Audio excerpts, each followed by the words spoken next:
அதாவதுமா அரசியலில் எதிர்முதலுமான கருத்துக்களை கடுமையான கருத்துக்களை விதைச்சிருக்காங்க எத்தனையோ அரசியல் கட்சிகள். ஆண்ட கட்சியை எதிர்கட்சிகள் விமர்சனம் பண்ணியிருக்காங்க. அதற்காகலாம் இது போன்ற கடுமையான நடவடிக்கை எடுப்பது, குரல் வலையை நெரிப்பது, கருத்து சொல்ல விடாமல் அச்சுறுத்துவது என்பது தாவேக்கா ஆட்சியினுடைய நடைமுறைகளில் முக்கியமான ஒன்றாக இன்றைக்கு கருதப்படுகிறது.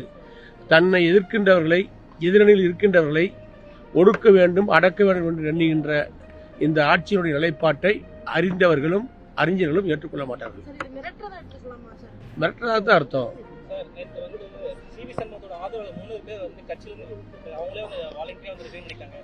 அதிமுக மீது பற்று கொண்டவர்கள், எம்ஜிஆர், புரட்சித் தலைவர் எம்ஜிஆர், புரட்சித் தலைவர் அம்மாவின் மீது பாசம் கொண்டவர்கள், எடப்பாடியாரை தலைமையை ஏற்றுக்கொண்டவர்கள் யாரும் இயக்கத்தை விட்டு வெளியேற மாட்டார்கள்.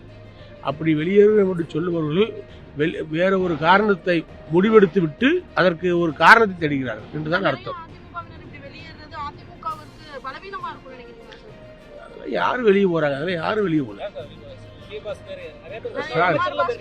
விரல் விட்டு எண்ணக்கூடிய ஒரு சிலர் போயிருக்காங்க. இல்ல, விரல் விட்டு எண்ணக்கூடிய ஒரு சிலர் போயிருக்காங்க. அவர்கள் போனவர்களுக்கு பல காரணங்கள் இருக்கு. அதே சமயத்தில் பல முன்னாள் சட்டமன்ற உறுப்பினர்கள் எடப்பாடியை சந்தித்து இயக்கத்தில் இணைந்து கொண்டிருக்கிறார்கள். பல்வேறு கட்சியை சேர்ந்தவர்கள். ஆகவே வரவும் வந்துகிட்டு இருக்கு. வரவும் இருக்கிறது, ஒரு சில செலவும் இருக்கிறது. ஆகவே அதிமுக பொறுத்த மட்டும் இன்றைக்கும் பலமான இயக்கமாகத்தான் இருக்கிறது. இன்றைக்கும் பலம் பொருந்திய இயக்கமாகத்தான் மக்கள் அதிமுகவை பார்க்கிறார்கள். எடப்பாடியாரை பலம் பொருந்திய தலைவராகத்தான் பார்க்கிறார்கள்.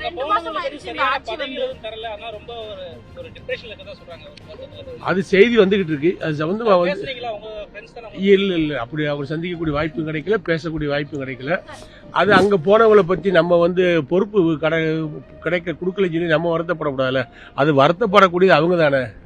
2 மாசம் ஆயிருச்சு இந்த ஆட்சி, எப்படி பாக்குறீங்க? திமுக இன்னும் 6 மாசத்துல முடிஞ்சிரும்ன்ற ஒரு கருத்து வைக்கிறாங்க. ஆனா அதிமுக தரப்புல எதுவும் சொல்லலையே. அதாவது தாவேக்காவுடைய ஆட்சியை பொறுத்த மட்டில் நான் பல முறை சொல்லிட்டேன், இந்த ஆட்சியில் சீரியஸா எதையும் அணுக மாட்டாங்க. மக்கள் பிரச்சனையை சீரியஸாக அணுகாமல் விளையாட்டுத்தனமாக அணுகுகின்ற காட்சியைத்தான் நாம் பார்த்து கொண்டிருக்கிறோம். இந்த நிலைமை மாற வேண்டும். அப்போதுதான் இந்த ஆட்சியை மக்கள் ஏற்றுக்கொள்ள முன்வருவார்கள். இன்றைய நிலவரப்படி மக்கள் ஏற்றுக்கொள்ளவில்லை. மக்கள் அதிருப்தியில் தான் இருக்கிறார்கள்.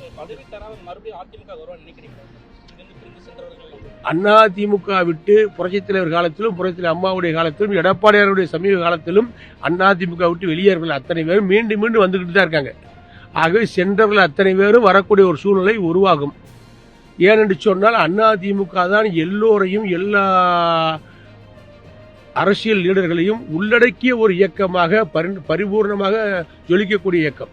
வந்தவர்களை அத்தனை பேரையும் வாழ வைத்திருக்கின்ற இயக்கம்.